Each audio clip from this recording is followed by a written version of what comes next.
আসসালামু আলাইকুম ওয়া রাহমাতুল্লাহ। আরবি শুদ্ধ উচ্চারণ। মাদ মোট 10 প্রকার। আরবি যদি শুদ্ধ করে পড়তে চাই আমাদের কি কতগুলো নিয়ম কানুন জানতে হবে।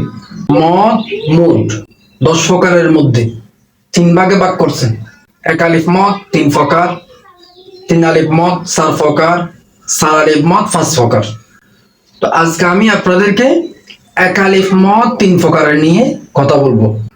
এক আলিফ মদ 3 প্রকার, মধ্যে তবঈ, মধ্যে বদল, মধ্যে লিন, মিম দাল মদ। মদের হরফ 3টি, আলিফ ওয়াও ইয়া। জবরের বাম পাশে খালি আলিফ মাদের হরফ, শেষের বাম পাশে জজমালা ওয়াও মাদের হরফ, জারের বাম পাশে জজমালা ইয়া মাদের হরফ। মাদের হরফ হইলে ডান দিকের হরকতকে এক আলিফ টানিয়া পড়িতে হয়, তাকে মধ্যে আসলি বলে, আসলি বা তবঈ বলে। আসলিয়ে বলা হয়, তাকে তবঈও বলা হয়। এগুলো হচ্ছে মধ্যে তবঈ অর্থাৎ এক আলিফ মদ। আমরা যখন মানুষকে পড়াই তখন এই নিয়ম কানুনগুলো এইভাবে শিখাই। জবরের বাম পাশে কালি আলিফ মাদের হরফ, ফেশের বাম পাশে ওজমালা ওয়াও মাদের হরফ, জায়েরের বাম পাশে জজমালা ইয়া মাদের হরফ। খাড়া জবর খাড়া জের উল্টো ফেশকে এক আলিফ টানিয়া পড়িতে হয়।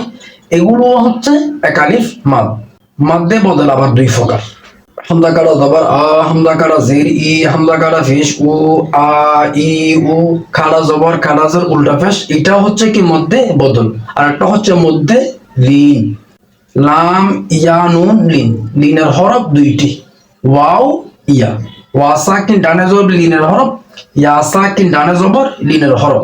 জজমকে জজমও বলে এবং সাকিনও বলে। বা ওয়া জবর বাউ, বা ইয়া জবর বাই, আ ভা এরকম না। আবার খাওয়া জবর খফা জের খফি, এটা কি পরিপূর্ণ কায়দা হবে না, কায়দাই তো হবে না। আপনাদেরকে পরবর্তীতে 3 আলিফ মদ এবং 4 আলিফ মদ নিয়ে উদাহরণ সহ আপনাদেরকে শেখানোর চেষ্টা করব। তো সবাই ভালো থাকবেন।